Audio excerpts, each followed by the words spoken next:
Bonjour à tous, c'est parti pour une nouvelle capsule sur l'introduction du thème 1, Océan et espace, quelle spécificité? Les grandes puissances se sont construites par la maîtrise et la domination des territoires terrestres, des mers et des océans, et plus récemment des espaces extra-atmosphériques. Ces conquêtes impliquent de nombreux acteurs et s'accompagnent d'enjeux multiples. Au cœur des rivalités géopolitiques, elles nécessitent aussi la mise en place de coopérations internationales afin de préserver ces espaces très convoités et vulnérables. Quels sont donc les enjeux de la connaissance et de l'appropriation des espaces océaniques et extra-atmosphériques? Comment les océans et l'espace sont-ils devenus les dernières frontières? En géographie, l'océan est souvent défini comme une vaste étendue d'eau salée entre deux continents. Il s'agit en réalité d'un volume dont l'eau est brassée par les courants marins. L'océan mondial recouvre 70% de la surface terrestre. Il abrite la majorité des espèces vivantes et régule à plus de 80% le climat de la Terre. L'espace est l'étendue qui nous sépare des astres, et plus largement qui les sépare entre eux.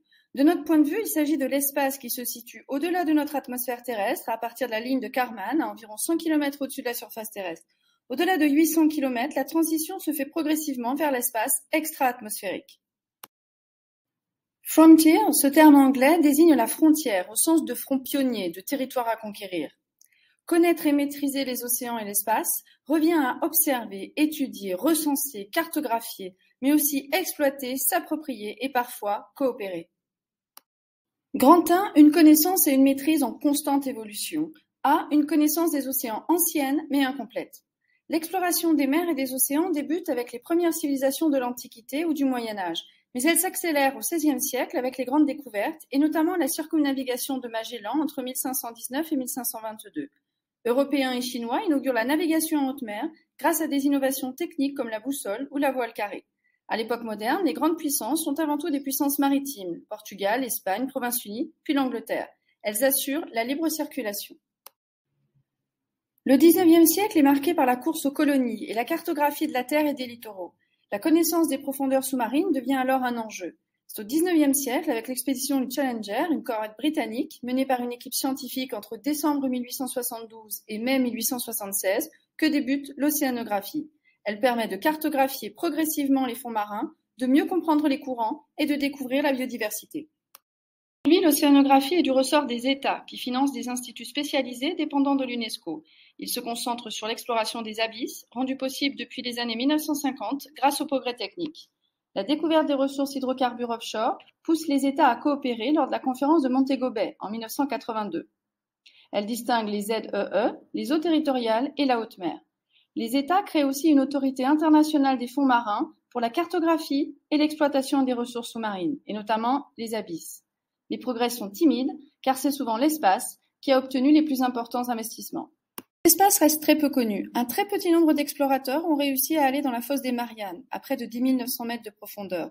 Jack Picard et Don Walsh en 1960, James Cameron en 2012, Victor Vescovo en 2019, qui découvrent du plastique dans les abysses, ou encore 3 scientifiques en novembre 2020. L'ONU estime que moins de 20% des fonds sous-marins ont été cartographiés. B. L'espace, de l'observation à l'exploration. La connaissance du ciel se limite à son observation. Dès l'Antiquité, l'astronomie consiste à une observation de l'espace à l'œil nu, ce qu'ont fait en particulier les Mésopotamiens ou les Égyptiens. Les progrès techniques et scientifiques de l'époque moderne permettent de mieux comprendre le fonctionnement de l'univers. L'astronome polonais Nicolas Copernic est le premier à déduire de ses observations l'héliocentrisme, c'est-à-dire le fait que la Terre tourne autour du Soleil. Cette observation s'améliore au XVIIe siècle grâce en particulier à la lunette astronomique de Galilée, mise au point en 1609, puis le télescope de Newton, qui améliore l'observation des astres. L'exploration lunaire est imaginée au cours du XIXe siècle dans la littérature. Jules Verne, dans De la Terre à la Lune, trajet direct de 97 heures et 20 minutes, est l'un des premiers à l'imaginer. Son roman sera adapté au cinéma par Georges Méliès en 1902 avec son voyage dans la Lune. Mais les innovations de la fin de la Seconde Guerre mondiale vont la rendre possible. L'invention du moteur des missiles allemands V2 rend le défi possible pour les grandes puissances. Avec la guerre froide, l'espace devient un enjeu majeur. Les soviétiques l'emportent dans un premier temps avec les victoires de Spoutnik et de Youri Gagarin, mais les États-Unis triomphent avec la mission Apollo 11 et l'alunissage de 1969. Les vols habités et l'envoi de sondes permettent une meilleure connaissance de l'espace grâce à l'analyse des roches prélevées. Les explorations spatiales se poursuivent alors avec des sondes, alors que ces dernières années, la conquête de Mars relance cette course entre les grandes puissances.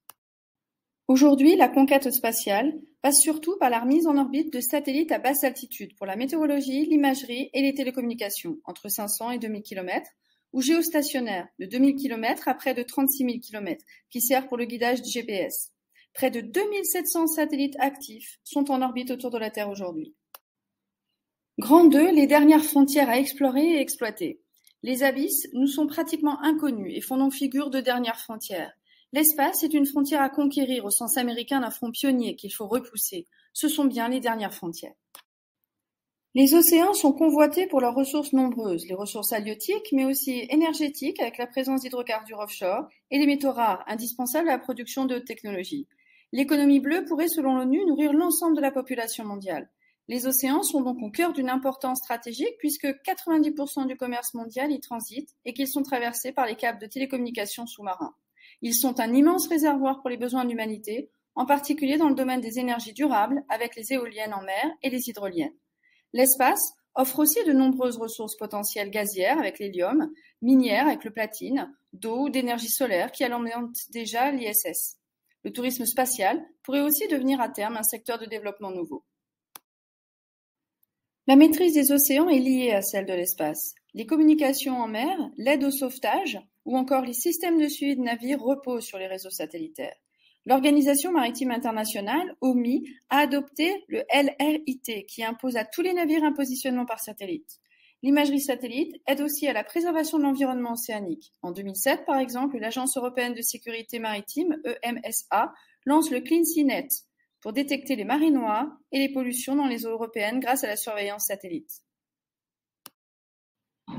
B. Océan et espace, un enjeu de puissance. Les espaces océaniques ont été progressivement maîtrisés par les États grâce à un processus de territorialisation, c'est-à-dire d'appropriation juridique et ou économique d'un espace par un État.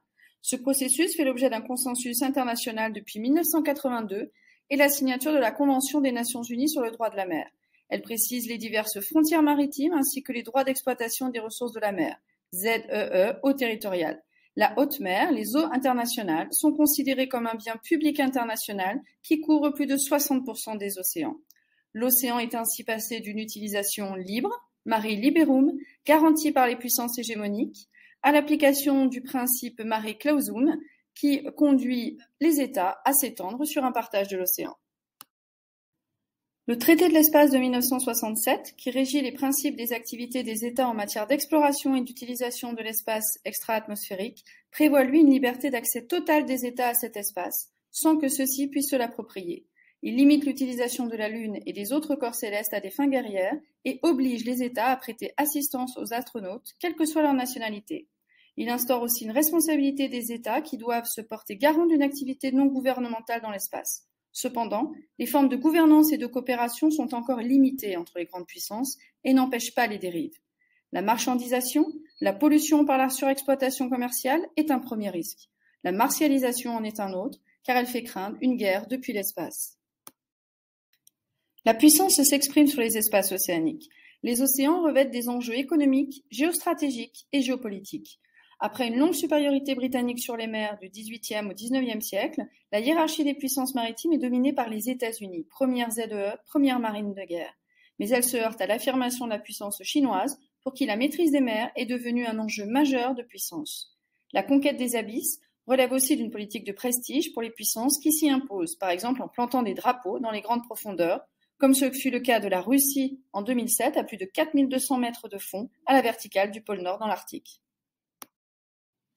La conquête spatiale est dès ses débuts le théâtre privilégié de l'affrontement des grandes puissances car elle nécessite des investissements très lourds, mais génère aussi des retombées importantes en matière de soft power et de prestige. Aujourd'hui, ce sont les puissances établies qui dominent l'espace. La course à l'espace génère des innovations qui renforcent la puissance des États qui les maîtrisent. C'est elle qui a permis le développement des ordinateurs modernes, des technologies qui s'appuient sur les satellites, l'imagerie médicale. Aujourd'hui, les États-Unis demeurent l'hyperpuissance spatiale, suivie de la Russie, qui jusqu'au dernier envol de Thomas Pesquet en avril 2021 était avec sa capsule Soyouz le seul État capable de convoyer des astronautes vers l'ISS. L'Union européenne possède un lanceur de satellites réputé, Ariane. La Chine est très ambitieuse depuis le début du XXIe siècle et elle a réussi le premier alunissage sur la face cachée de la Lune en 2019. Parallèlement, on assiste à une démocratisation de l'espace puisque 60 États ont une agence spatiale, même si tous ne peuvent envoyer d'engins au-delà de l'atmosphère. C'est ainsi que les puissances émergentes pour s'affirmer dans des projets ambitieux. Dans le même temps, la maîtrise de ces territoires génère une coopération internationale, un partage des coûts financiers de la recherche scientifique, comme c'est le cas du projet de la Station spatiale internationale ISS. Ces espaces deviennent des enjeux économiques, ce qui motive les FTN à investir et à s'engager.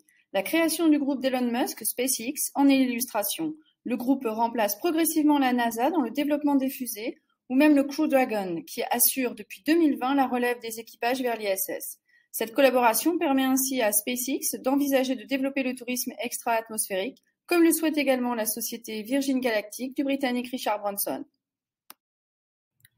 De même, le développement de l'éolien, l'exploitation des câbles par les géants du numérique participent de la même logique, alors que les ONG, Greenpeace ou Tara Océan dénoncent l'exploitation et la destruction des espaces maritimes. Longtemps l'apanage des États, ces dernières frontières, espace et océan, sont maintenant ouvertes à de nouveaux acteurs étatiques et privés. Les progrès scientifiques et technologiques ont donc permis de mieux connaître les espaces maritimes et extra-atmosphériques. Considérés comme les derniers fronts pionniers, ces espaces sont aussi le théâtre des rivalités entre les grandes puissances. L'exploitation de ces espaces devient un enjeu majeur pour les États comme pour les FTN. Cependant, les océans et l'espace restent des milieux hostiles à l'homme qui nécessitent des aménagements hors du commun et qui restent vulnérables. Les océans et les mers sont des espaces spécifiques aux nombreuses caractéristiques communes. Ce sont des espaces lointains, des espaces libres d'accès, où les conditions d'accès et d'exploitation sont extrêmes, mais aussi avec des coûts très élevés qui nécessitent une coopération. Et puis il y a aussi une dynamique de territorialisation. L'introduction de ce premier thème est terminée. Nous étudierons prochainement comment la puissance s'affirme-t-elle et évolue-t-elle dans ces nouveaux espaces de conquête. Merci et à très bientôt en classe.